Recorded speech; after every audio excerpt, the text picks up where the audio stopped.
हाँ देखिए, इसकी जो प्रोकैरियोटिक कोशिका की जो संरचना है जिसमें जीवाणु कोशिका, इसमें सबसे पहला भाग होता है कोशिका का बाह्य आवरण। ये बाह्य आवरण है। अब इस बाह्य आवरण में सबसे पहले जो होती है ये अवपंक स्तर, और इसके नीचे ये जो है संरचना ये है कोशिका भित्ति।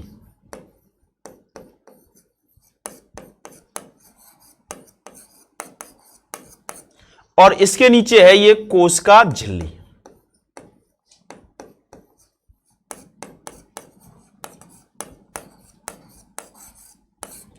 तो देखिए इसमें प्रोकैरियोटिक कोशिका के अंदर देखिए सबसे बाहर की तरफ, ये जीवाणु की हम बात कर रहे हैं, सबसे बाहर की तरफ ये जो अपंक स्तर होता है और ये एक पतली परत के रूप में होता है।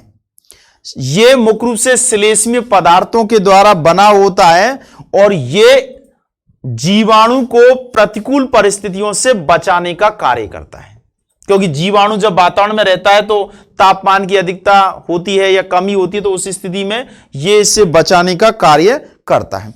अगर मान लीजिए, कोई जरूरी नहीं है कि सब में ही हो, अगर ये अपंक स्तर है तो उस स्थिति में उस जीवाणु को संपुटिका युक्त जीवाणु कहते हैं, और जिनमें नहीं होता है उसे संपुटिका विहीन जीवाणु कहते हैं। अब देखिए इसमें दूसरा जो भाग है ये है इसमें कोशिका भित्ति। तो सामान्य रूप से जो कोशिका भित्ति होती है ये पादप कोशिकाओं के अंदर तो सेलुलोज की बनी हुई होती है, परंतु यहां जो जीवाणु में जो कोशिका भित्ति होती है ये अपंक स्तर के नीचे की तरफ होती है, और ये protein, carbohydrate, as a phospholipid इसको कह सकते हैं, फास्फोलिपिड के द्वारा बनी हुई होती है। तो यहां ये पेप्टिडोग्लाइकन के नाम से जानी जाती है, अर्थात ये विभिन्न प्रकार कार्बोहाइड्रेट है, प्रोटीन है, लिपिड है, फास्फोरस है और कुछ अन्य पदार्थ जो है वो इसको बनाते हैं। और ये कोशिका भित्ति जो है इस कोशिका को एज ए जीवाणु को एक निश्चित आकृति प्रदान करने का कार्य करती है।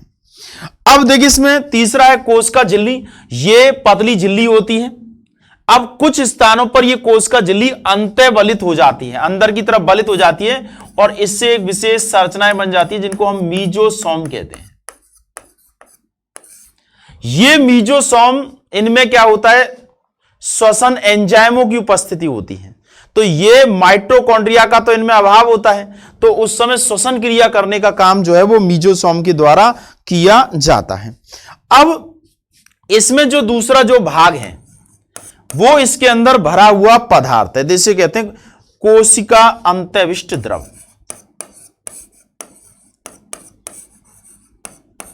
कोशिका अंतर्विष्ट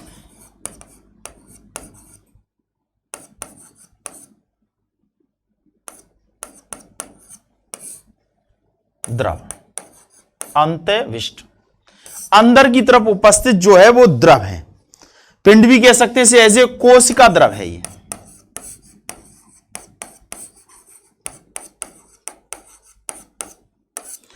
देखिए इसमें इसके अंदर देखिए ये तो है इसमें डीएनए, इसके अलावा इसमें कोशिका द्रव होता है, जीव द्रव जिसे कह सकते हैं। इसमें ये राइबोसोम है जो कि 70S प्रकार के होते हैं। आगे हम बताएंगे 70S और 80S दो प्रकार के राइबोसोम्स पाए जाते हैं। तो देखिए जीवाणु में जो है, अब यहां पर बाह्य संरचना में कुछ स्थानों पर क्या होता है, जीवाणु में कंसाविकाओं की उपस्थिति होती है, लेकिन सब में कंसाविकाओं की उपस्थिति नहीं होती है। अब कोशिका के अंदर जो कोशिका द्रव भरा हुआ है, ऐसे हम जीव द्रव कह सकते हैं।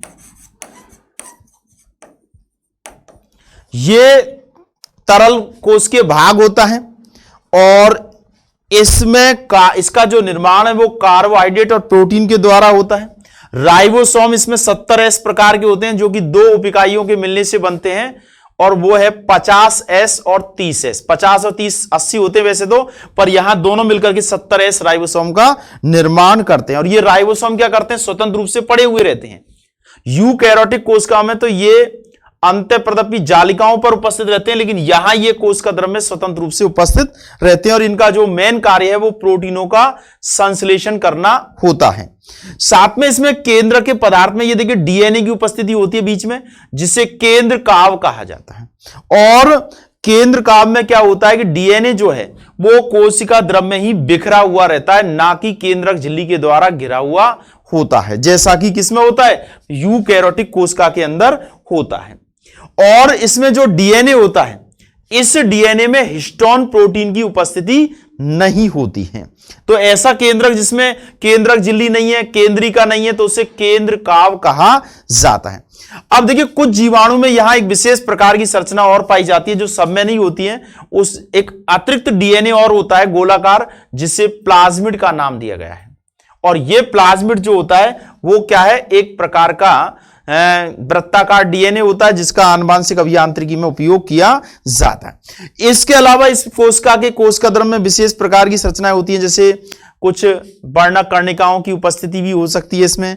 इसके अलावा इसमें फास्फेट कर्णिका, ग्लाइकोजन कर्णिका, तो इस तरह की संरचना जो है वो एक जीवाणु कोशिका की संरचना होती है। और जीवाणु कोशिका की संरचना का मतलब है एज एक प्रोकैरियोटिक कोशिका की संरचना होती है। ठीक है, तो अब हम पढ़ेंगे यूकैरियोटिक कोशिका। तो तुलना करेंगे तो आपस में समझ में आ जाएगा कि प्रोकैरियोटिक में क्या होता है और यूकैरियोटिक कोशिका में क्या होता है। तो आज का हमारा टॉपिक रहा है प्रोकैरियोटिक कोशिका और यूकैरियोटिक यानी कोशिका के प्रकार। अब आपका होमवर्क आज का नोट कर लीजिएगा आप लोग।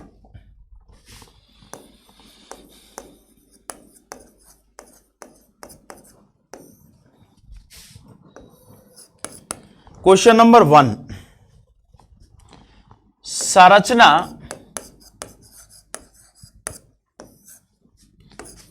के आधार पर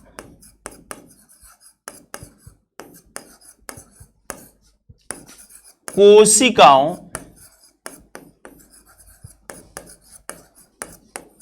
के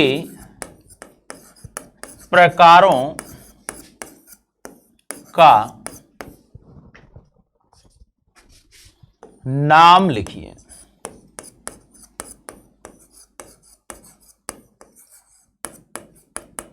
दूसरा है आधुनिक कोशिका सिद्धांत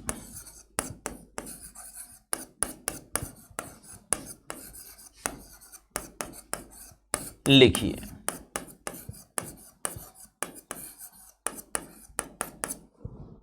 तीसरा है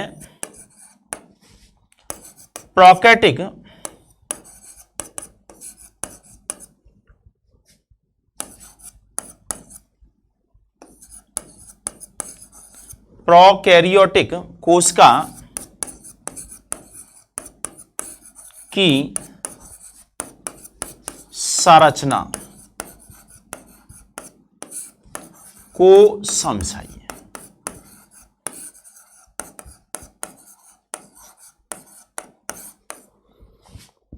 ठीक है, तो इस तरह से ये 3 प्रश्न हैं। इन तीनों ही प्रश्नों के उत्तर आपको देने हैं और कल हम पढ़ेंगे यूकैरियोटिक कोशिकाएं। और ये कई बार आएगी प्रोकैरियोटिक कोशिका, बार बार इसी तरह की चीजें चलेंगी और तुलनात्मक रूप से हम इसका अध्ययन करें। ठीक है, आज के लिए इतना ही। ओके।